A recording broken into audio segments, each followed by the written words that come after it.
amigos, hoje vamos fazer uma análise crítica a uma decisão do Superior Tribunal de Justiça proferida no recurso em habeas corpus 107.829, em que o ministro relator determinou o desentranhamento, ou seja, a retirada de documentos do processo que tratavam, nesse processo do júri, a respeito de outros inquéritos e processos a que respondia aquele acusado que seria julgado pelo tribunal do júri.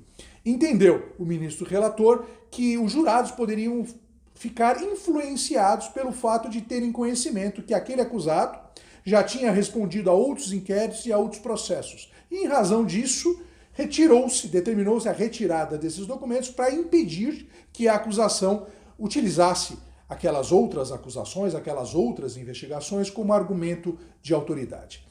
Essa decisão é completamente inconstitucional e ilegal pelos seguintes motivos. Em primeiro lugar, os jurados, eles têm assegurados pela Constituição, artigo 5º, inciso 38, a linha D da Constituição, eles têm assegurados a competência para julgar os crimes dolosos contra a vida. E o que é ter competência? Ter competência é ter poder de decidir, mas antes de tudo pressupõe-se, para ter o poder de decidir, conhecer-se a causa. E conhecer-se a causa não é apenas o conhecimento dos fatos criminosos, mas também da vida anterior do acusado, da vítima ou até, eventualmente, de testemunhas. Não tem como cercear esse direito ao conhecimento por parte dos jurados.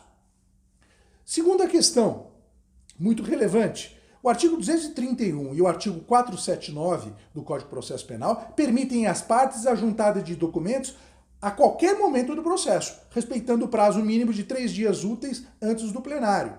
E esses documentos podem ter por objeto qualquer tipo de assunto, inclusive os antecedentes do acusado ou, eventualmente, os antecedentes da vítima. Outra questão também bastante importante, o artigo 479 do Código de Processo Penal impede que a acusação ou a defesa se manifestem como argumento de autoridade a respeito da decisão de pronúncia, a decisão que determinou que o réu seja algemado ou o silêncio do acusado. Nada disso pode ser usado como argumento de autoridade, de acordo com o artigo 479 do Código de Processo Penal.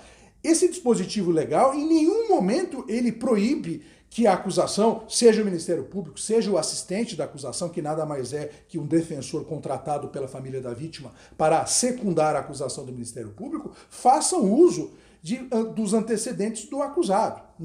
Não há nenhuma vedação legal expressa nesse sentido. E normas restritivas como essas do artigo 479 do Código de Processo Penal têm que ser interpretadas também restritivamente e não ampliativamente. E por fim, viola também o artigo 59 do Código Penal, que estabelece que o juiz, ao fixar a pena base, ele tem que levar em consideração os antecedentes do acusado e depois verifica se ele é reincidente ou não. Ora, se for determinado o desentranhamento dessas provas, como é que o juiz vai aplicar de maneira justa uma pena? Então ele vai equivaler numa pena um latrocida, por exemplo, um reincidente em latrocínio, um homicídio, um homicida serial, com aquele réu que é primário de bons antecedentes? Não, o juiz ele precisa da juntada desses documentos para poder aplicar corretamente, se for o caso, a pena base. Em suma, é necessário respeitar o réu? Sem dúvida nenhuma. Mas também tem que se respeitar a vítima, respeitar-se a acusação que defende a sociedade, respeitar-se o advogado que